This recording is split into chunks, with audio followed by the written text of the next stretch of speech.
Good morning students सकल के happy new year 2025।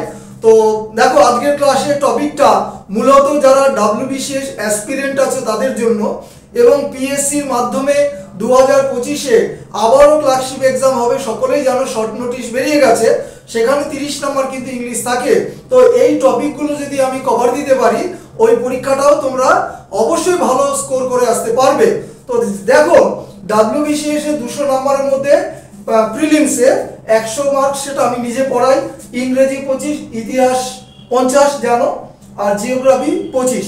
এই 100 নম্বরের মধ্যে তোমরা টার্গেট করবে অন্তত যাতে তুমি 80 স্কোর করতে পারো। আর 80 যদি স্কোর করতে চাও ইংরেজিতে মিনিমাম 20 নম্বর তোমাকে পেতে হবে, ঠিক আছে। ইতিহাসে অন্তত 45 নম্বর তোমাকে পেতে হবে। আর বাদবাকিটা জিওগ্রাফিতে যদি তুমি 17-18 পাও তাহলে 82-83 নম্বর বা 85 নম্বর পর্যন্ত উঠতে পারে, ঠিক আছে। তো দেখো যেহেতু আমি ইংলিশ পার্টটা পড়াই, ইংরেজির মার্কস ডিস্ট্রিবিউশনটা আমি করে দিয়েছি এবং অবশ্যই বিসিএস এ মেন পার্টে ইংরেজি এবং বাংলা যেটা ডেসক্রিপটিভ পার্ট সেটা আমি পড়াই। ক্লার্কশিপের প্রিপারেশন চলছে, ফেসবুকে ইউটিউবে ক্লাস দেখো আমার, যারা ইন্টারেস্টেড তারা অবশ্যই আমার সাথে কন্ট্যাক্ট করতে পারো। চলো একটু মার্কস ডিস্ট্রিবিউশনটা কি দেখো।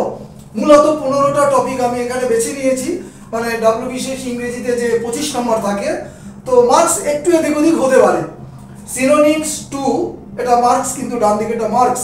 অ্যান্টোনিম 2, ইডিয়ম 2, ওডব্লিউ মানে ওয়ান ওয়ার্ড 2, এপি মানে appropriate preposition 2, homophone 2, prefix oblique suffix 2, confusing word 2, spelling test 2, common error 2, টেন্সের উপর লাস্ট ইয়ারে দিয়েছিল সবাই জানো, 1 নম্বর আমি এখানে ধরলাম। অর্থাৎ 4টে সেন্টেন্স দিল, কোনটা প্রেজেন্ট পারফেক্ট, মানে নিচের কোন সেন্টেন্সটা প্রেজেন্ট তোমার পারফেক্টে আছে, বা ঘুরিয়েও দিতে পারে, ঠিক আছে। Next kinds of sentence, simple, compound, তারপরে কমপ্লেক্স, ট্রান্সফরমেশন অফ সেন্টেন্স, এটা থেকে এটাতে, অর্থাৎ হ্যাবাচক থেকে নাবাচকে নাও, এরকম মানে অ্যাফার্মেটিভ থেকে নেগেটিভ বা ইন্টারোগেটিভ যাই বলি। এনসি ন্যারেশন চেঞ্জ 1, আর লাস্ট 15 নম্বর টপিক হচ্ছে ভিসি মানে ভয়েস চেঞ্জ রেখেছি 1।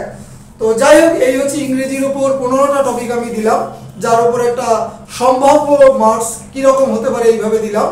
একটা দুটো এদিক ওদিক দিতে পারে, এটা বিবিধ আমরা বলি। তো সেটা দেখবো কিভাবে দেয়, আস্তে আস্তে প্রিপারেশনের মধ্যে আমরা থাকবো এবং থাকলে তোমরা বুঝতে পারবে যে পরপর আমি ইংরেজির উপর ক্লাস দেব, ঠিক আছে। এটাকে তোমরা অবশ্যই ডব্লিউবিসিএস স্পেশাল বলবে। তো এই 100 নম্বর আমি নিজে পড়াই, আর বাদবাকি 100 নম্বর মোটামুটি গাইড করে দেওয়া হয়। যাই হোক ক্লাস শেষ করলাম। Have a good day.